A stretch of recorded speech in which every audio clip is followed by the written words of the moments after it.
अमृत के धार केहू केतनो पियाई एगो माई बिना। अमृत के धार केहू केतनो पियाई एगो माई बिना।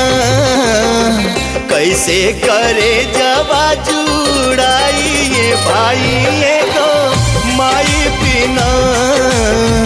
कैसे करे जवा जुड़ाई ये भाई